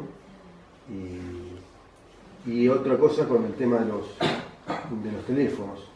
¿Qué información, si tenés alguna información más concreta, porque los teléfonos son todas versiones medias idas y contrapuestas? Bueno, si querés responder y después seguimos con antes de que lo mío iba por los teléfonos también, por eso lo quiero poner ahora. El tema era lo que dice, apareció muchas veces entre los viajes se hicieron, se cubrió la mayoría de ruido de todo esto, los 7. Y la LOF son 1200 hectáreas, o sea, un cuadrado de acá, pongámosle, la partida de acá ya sería la estancia de Leleque. En cada rastrillaje, Guido Otranto le pedía permiso a Ronald McDonald para poder hacer el rastrillaje. Pedía permiso. Pedimos permiso a escrito. Con lo cual ahí claramente no iba a haber nunca un allanamiento a Benetton. Y recordemos que no tiene la causa de las bombas Molotov que inventaron los empleados de Benetton, ¿no? Lieral, en cambio, el día que decide hacer el rastrillaje, el 17 de octubre, pide el allanamiento de Leleque. Claro, y ahí es como que se encontró el cuerpo. Sí, claro. ¿Te das cuenta? Él pide el allanamiento de Leleque en función de lo mismo que había pasado anteriormente. Digamos, si tenés que hacer los 60 kilómetros río abajo, vas a entrar en la estancia, entonces para poder entrar se allana, no se pide permiso. Es lo que dejó escrito Lieral. Encuentran el cuerpo en la zona de la LOF, se suspendió absolutamente todo y no se hizo el allanamiento. Si el juez tenía en mente otra cosa cuando escribió esa orden de allanamiento, la verdad no lo sé. Si sospechaba de algo, no lo sé. Un eventual allanamiento, si iban con perros, si el perro marcaba meterse adentro, bueno, si iban a poder meter adentro porque tenía orden de allanamiento. No sucedió así. Creo que ahí había un cambio de, por lo menos de actitud, no pedirle permiso a Benetton y no allanarlo. El cuerpo aparece el día que iban a allanar, que tenían orden de allanamiento de Benetton. Enfrente de la estancia está la comisaría de Leleque, el subcuerpo de Leleque, que funciona como desde la policía provincial y funciona también como base de operaciones de gendarmería para todas las operaciones. Y ahí mismo está el museo de Leleque, que es como un instrumento historiográfico a partir del cual Casa Miquela, contratado por Benetton, empieza a construir la idea de los tehuelches buenos, los mapuches malos, que eso es un poco lo que sustenta incluso la construcción del enemigo interno. Con respecto a los teléfonos, en el expediente hay... Puntualmente estás hablando de la llamada que hizo el amigo de Santiago, Gabriel Garci, desde su teléfono a un teléfono de Santiago, un teléfono de características chilenas.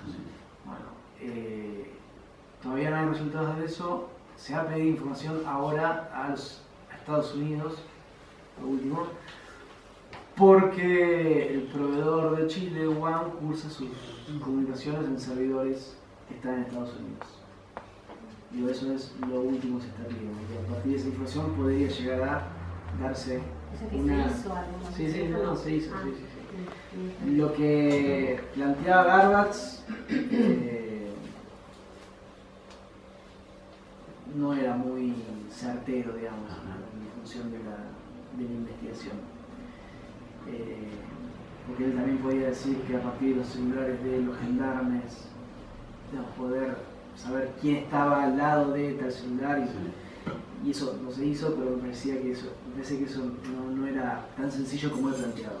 Pero no me quiero meter en muy técnico. Puede ser, sí. Concretamente, con respecto a la llamada de Ariel Garci, un amigo, el cual nunca le creyeron, el fiscal Ávila y Otranto nunca le creyeron, es que se pidió, lo último, esa información a Estados Unidos para ver qué pasó con la llamada. Telefónica fue como muy variante en sus respuestas. Telefónica respondió que la llamada fue exitosa, una primera información. Pobló esa llamada, fueron 23 segundos, que efectivamente existió. Telefónica dice que no puede, porque le preguntan a la empresa si lo que Garci dijo, que escuchó que atendían y que había pasos del otro lado, podía ser un eco de la propia llamada que nunca existió, es decir, como quedó el eco producto del intento de comunicación. Telefónica responde que eso no lo puede responder, pero que esa llamada fue exitosa. ¿Qué quiere decir que alguien atendió? No. Bueno, no. Sí se puede. No, fue exitosa en los términos de la compañía. Fue exitosa, entonces Y, se puede pero ahora saber que contestar. termino de cerrar la idea. Y la empresa chilena dijo que no hubo impacto de esa llamada en sus antenas. ¿Quiere decir que nunca la recibió? No. Por eso se pide información a Estados Unidos para ver si esa llamada cursó por otro lado. Hasta ahí lo que hay. Es decir, todavía falta esa prueba para terminar de cerrarlo. Lo otro que se pidió con respecto a los teléfonos son los teléfonos de los gendarmes y la geolocalización de los teléfonos de los gendarmes. Se le pidió información a Google. ¿Va a responder Google? No va a responder, no quiero responda. Porque los teléfonos tienen, los Android tienen el GPS funciona con el sistema operativo de Google Earth, el satélite de Google, que por más que uno no tenga señal, genera metadatos, entonces se puede tener un tipo de precisión con los teléfonos de los gendarmes. Sí, pero eso es comunicación entre los gendarmes. No, lo que quieren determinar ahí es dónde están parados los gendarmes. Es decir, por eso yo lo de la reconstrucción, es decir, pueden saber exactamente en qué lugarcito del río está, no lo que hablaron, ¿no? La ubicación. La ubicación. Para saber la ubicación, porque si la llamada fue exitosa no te va a decir, bueno, impactó en la antena del Bolsón, impactó en la antena de Esquel, no te va a poder dar el lugar exacto. Para poder saber dónde estaba exactamente el teléfono de Santiago, tendrían que saber qué sistema operativo utilizaba, si y esa información no lo tienen, porque nunca tuvieron el aparato. Si se encontrara el aparato, se podría investigar el lugar donde tuvo ese aparato. El aparato no está, entonces no se puede hacer ese cruce de hay algo que es obvio. Sigamos el orden de las Sí, eso con respecto a las llamadas. Y sí decir que hubo escuchas telefónicas de familiares de Santiago, de amigos, está en el expediente, ¿sí? Sobre todo, hasta donde yo llegué a la lectura, Foca 3000, no vi más, pero hubo escucha de teléfonos. Nunca vi la orden de autorización de escuchas, efectuada por esta comisión de Policía Federal que les comentaba. Con respecto a actores económicos, sí, lo que dijo Celes de la ley de tierra, creo que hay que verlo en su total magnitud. La ley de tierra la modifica en junio del año pasado, 2016, vía decreto. Sí, ahí. Básicamente sacan del margen de vía decreto de la ley los controles, el control del intercruzamiento de información para determinar si una sociedad anónima era extranjera o no era extranjera, las multas, sacan de la órbita de control a la UIF, es decir, no se investigan más maneras de lavado vinculada a la compra de tierra, teniendo en cuenta que el 10% de las tierras caracterizadas están radicadas en paraísos fiscales. Y lo que está pasando, por lo que hablaba con la ex directora del registro, es que de los datos que ella dejó cuando se fue en diciembre de 2015 a los datos que están ahora, hay muchas variaciones y probablemente estén tocando los registros para dar a la baja la tranquilización en algunas zonas. Claro, porque en el departamento de Bariloche, particularmente, no en la provincia, pero sí en el departamento de Bariloche, teníamos un 15%, era el único departamento de la provincia que superaba el porcentaje extranjerizado, entonces ya no se podría, si tendríamos la ley anterior, vender a extranjeros. Lewis no podía comprar más tierra. Y estas tierras estaban todas localizadas, de hecho nosotros en el Centro de Estudios Patagonia, que también colaboró que mencionar, en la charla nos ayudó a armarla, hay un informe específicamente que están los mapitas y uno puede ver que están bien centralizados en toda esta región de la cordillera, ¿no? Y bueno, y hoy no, para mí no es casualidad, cuando se fueron dando esos hechos. Y en Neuquén, muy fuerte en la zona de Vaca Muerta. Y en Santa Cruz, donde estoy yo, en la zona de Magallanes, donde están las empresas mineras y lo que está probablemente dando ahora, lo estoy como empezando a investigar, es que se están vendiendo tierras en regiones, porque en todo el país la ley fijaba el límite del 15%, en todo el país la tranquilización era del 6,20%. Pero la ley preveía el límite del 15% por región. Es decir, a nivel nacional estábamos bien, pero por regiones había lugares donde, como decía, en Bariloche superaba el 15%, o en Cusamen superaba el 30%, y así en distintas regiones.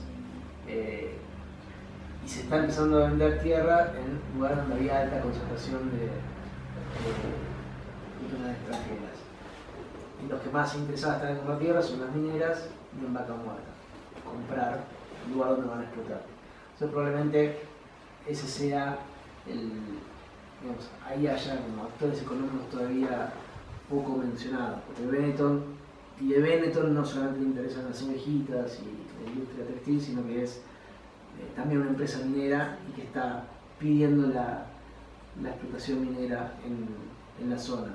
Esquel, es una de las provincias, Chubut, le dijo no a la mina, y ahora, luego de lo que pasó en Santiago y más fuerte a partir de la muerte del gobernador Nas Neves, están nuevamente pidiendo que sean autorizados a poder hacer extracción minera con dos provincias, y dijo no a la mina ya hace varios años.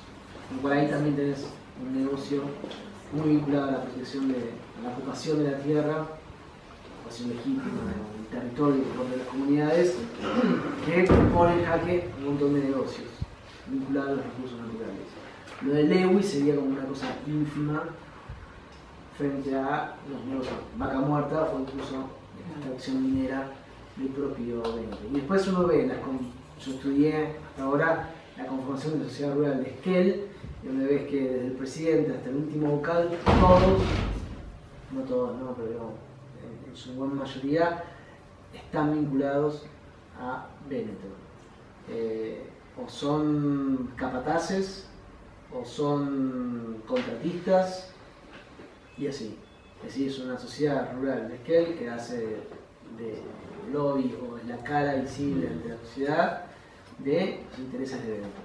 Eso la disección de la sociedad agropecuaria, que sí lo explicamos en el documental de Resistencias a Pesar, es muy marcada. Empresarios forestales que hacen forestación para esto, han aplicado mucho la teoría de para ocupar territorios forestaron. No sé cómo ha sido acá, pero en Chubut, por ejemplo, el Estado le pagó a Benetton para forestar. Fue toda la Patagonia. Toda la Patagonia. Bueno, o sea, es un negocio... Y la Patagonia no era Patagonia, era un bono Bueno. forestal que había, una promoción forestal. Entonces uno ve la Leleque, en los 90, ¿no? pinos forestados, que son lugares donde antes de esa forestación habían sido recuperados, desalojo por medio, forestan, se iban ocupando. Después obviamente instalarán y seguirán con sus negocios mineros. La señora Manu y el señor. Y con eso, si les parece, vamos a cerrar. Sí, yo un poco te agradezco, digamos, esta charla y la anterior que estuve, y también el espacio, digamos, de reflexión. Y lo que pasa es que a veces, en mi caso, por ejemplo, es tal el dolor de todo lo que sucede que a veces los pensamientos cuesta como organizarlos. Tengo tanto para decir y tantos pocos espacios donde uno puede compartirlos, digamos que... Y me quiero referir un poco, digamos, no a la investigación específica, con lo cual me parece que es maravillosa y eso te lo agradezco, esta y lo que hiciste también con el rural, ¿cómo se llama el libro? Bueno, pero que convergen en lo mismo, digamos. Acá hay intereses económicos, como lo sube la dictadura, digamos.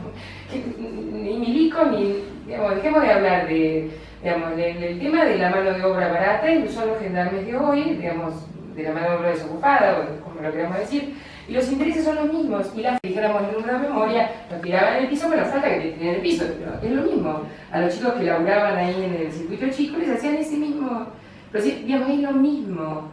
Es lo mismo. ¿Qué nos faltó? Yo soy docente. ¿Qué me faltó? Explicarle a los pibes.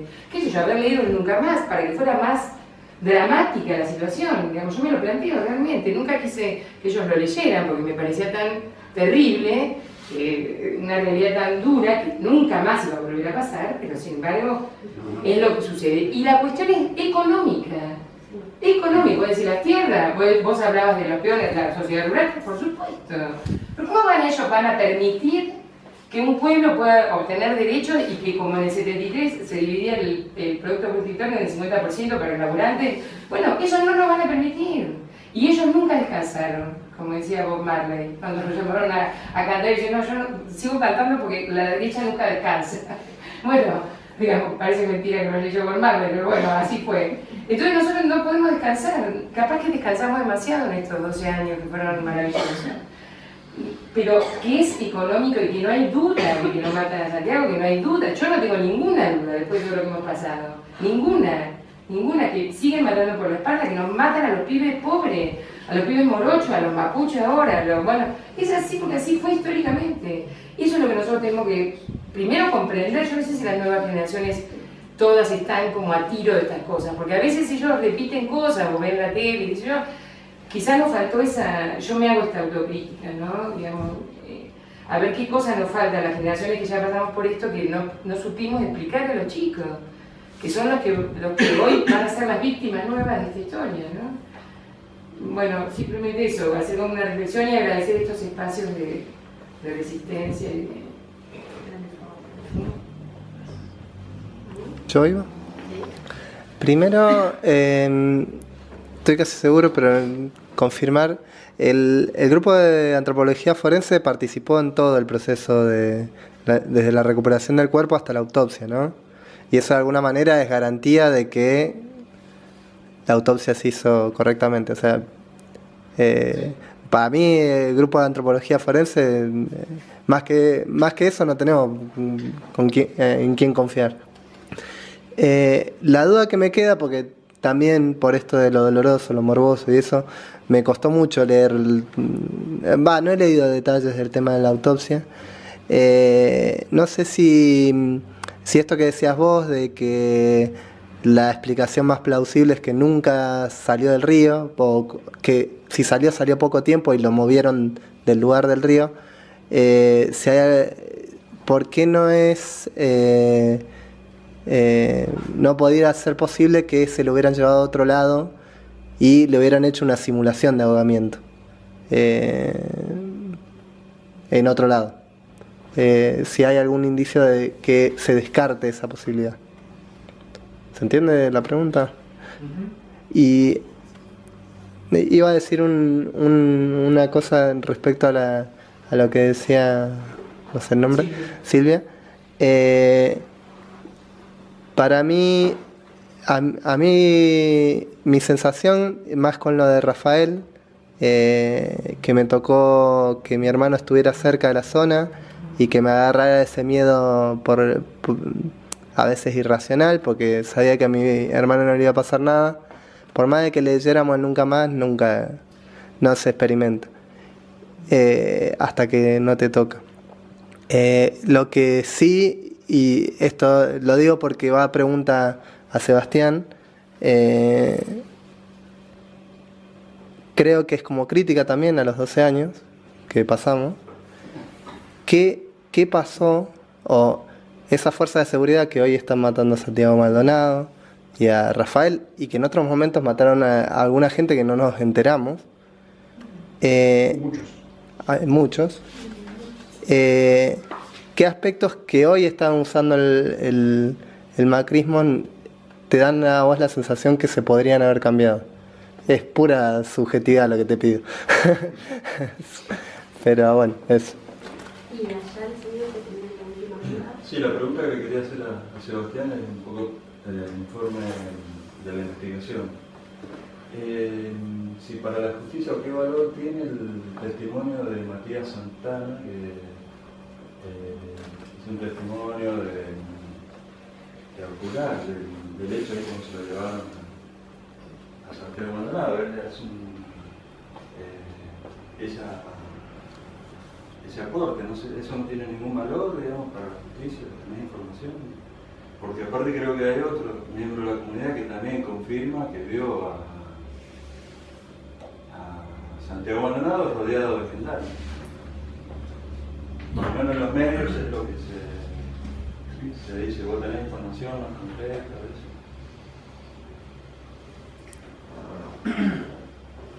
Bueno, Matías declaró,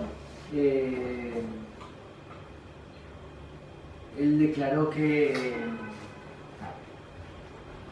voy a empezar al revés. Primero, sí, declaró, el juez Ostrand y la fiscal nunca le creyeron. Vamos a partir por ese lado.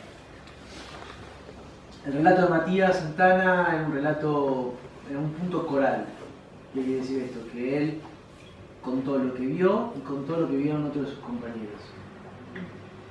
De Matías Santana se había publicado y dicho mucho o había quedado como sobre la superficie cuando él contaba que lo vio a Santiago cuando era agarrado por la gendarmería, golpeado y subido a un unimóvil.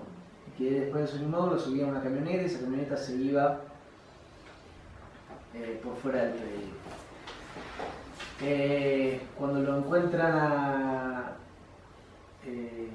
recordemos que yo dije nunca le creyeron a Matías. En el rastrillaje del 18 de septiembre se van 400 efectivos, drones, helicópteros, caballos, buses, perros, todo que se habían hecho inteligencia antes. Matías estaba y estuvo 12 horas detenido, presentado y demás en el piso.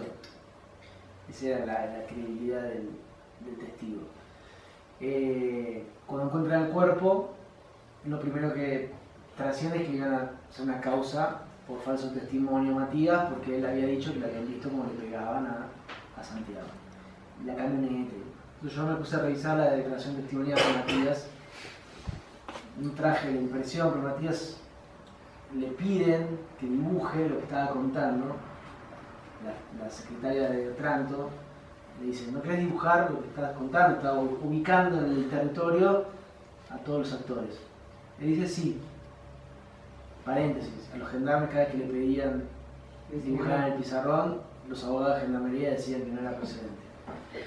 Entonces Matías, con una seguridad, si a mí me piden dibujar algo en el pizarrón, cualquier cosa me van a decir, este pibe no pasa un psicotécnico ni un pedo, bueno.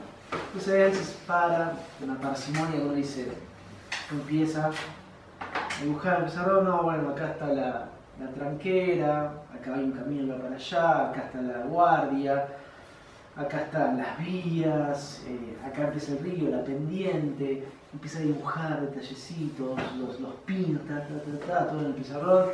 Otranto lo mira y dice, sí, pero no entiendo lo que estás diciendo. Bueno, se borra y se hace lo más grande. Y él describe, que para mí es dos cosas fundamentales. Una, él describe el lugar donde lo ven por última vez a Santiago. Él cuenta que lo ven entrar al río con otro compañero, él no puede seguir, vuelve para atrás y marca dos lugares, un lugar de entrada y un lugar de como que se mete por un lado y cuando vuelve, como vuelve un poco corrido, hacia la izquierda, como corrido arriba. Y él lo dibuja en el pizarrón.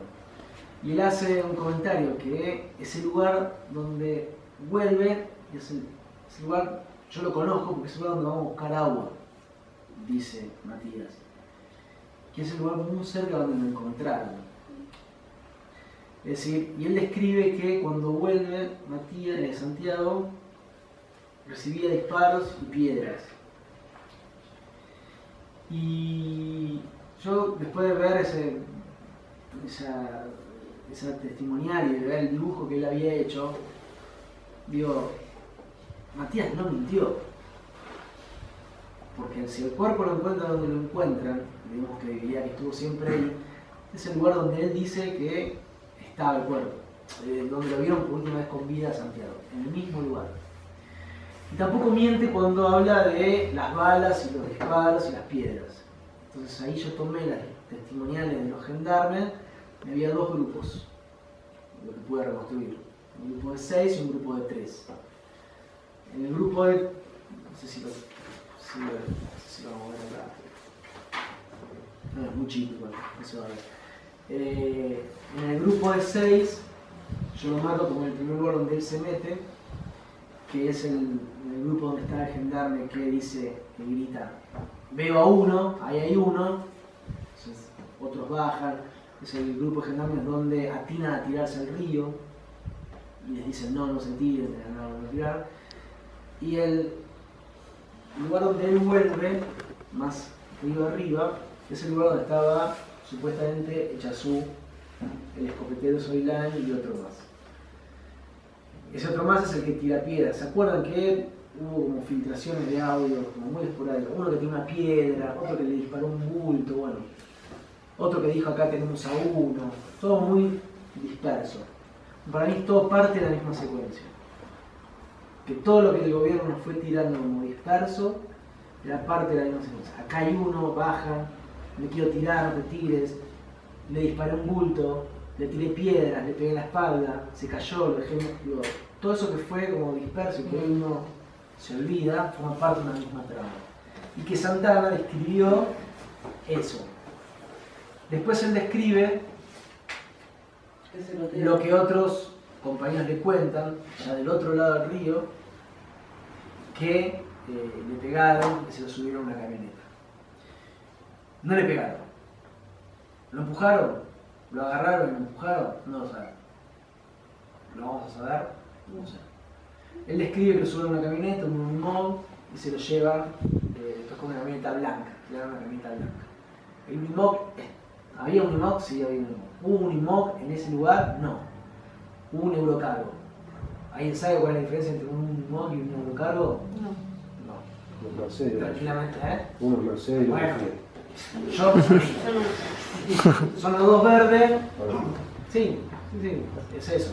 Son los dos verdes, son más o menos del mismo tamaño. Y el Eurocargo estuvo ahí. Sí, eso apareció en las fotos inclusive. El Eurocargo estuvo ahí en la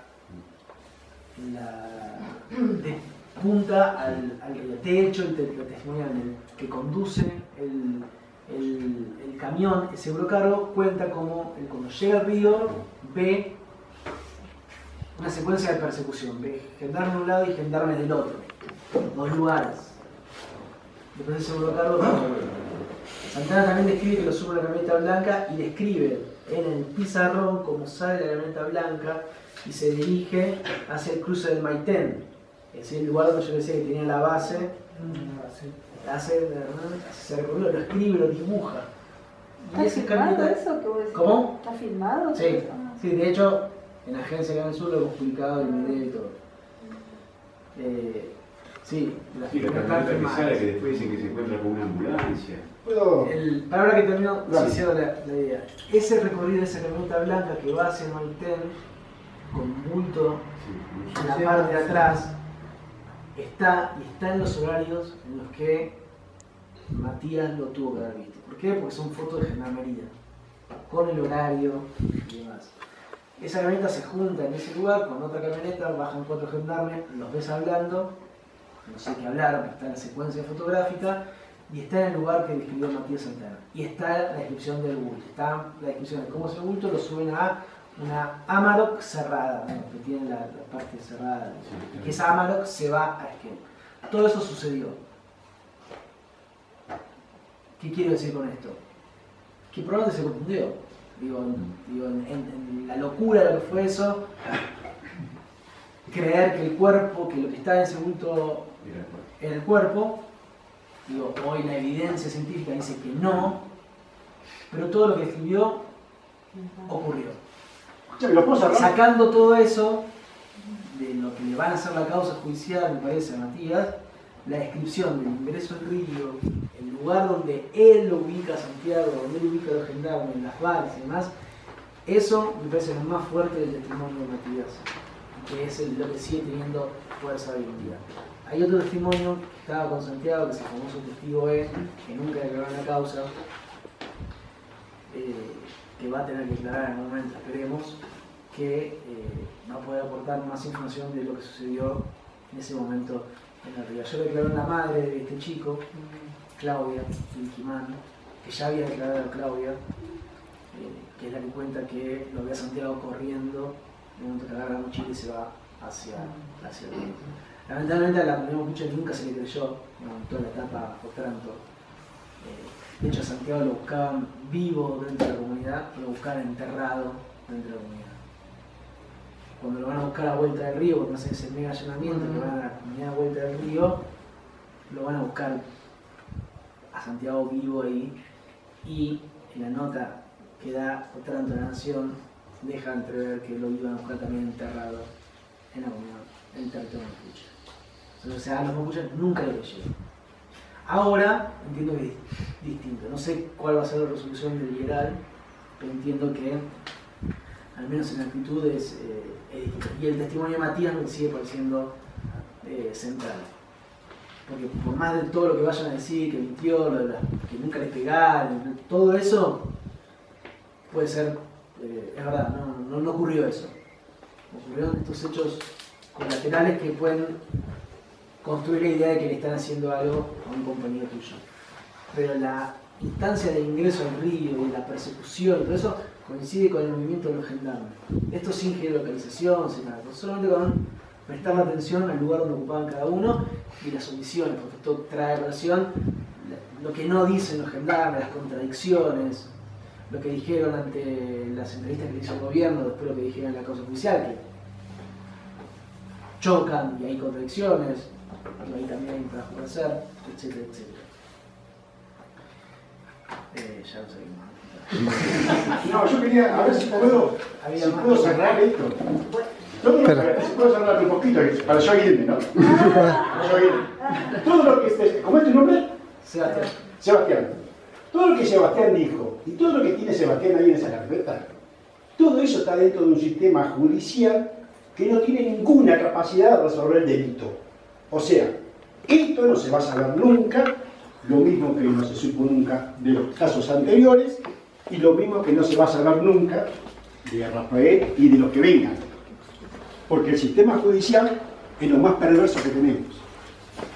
El sistema judicial es que nos hunde. De muchos desaparecidos sabemos lo que les pasó, así que en algún momento lo vamos a ver. Es cuestión de esto de pase de resistencia. Sabemos qué pasó con él, sabemos todo lo que pasó. Digo, está buena esta idea de que también es parte del engranaje entre el Poder Ejecutivo, Sí. la fuerza de seguridad, digo, sin la justicia no se hubiera llegado, no hubiéramos estado donde estamos tampoco. Digamos. No, hay cositas. Otranto embarró mucho, o sea, es otro actor ahí del engranaje entre estos grandes poderes y el gobierno. Bueno, pero todo eso es embarrable porque el sistema permite que se embarre. Bueno, pero por eso te lo digo, te estoy dando la razón. Lo dañoso, lo más perverso que tenemos es el Código Penal. Es lo más perverso que tenemos. Dijéramos en una memoria.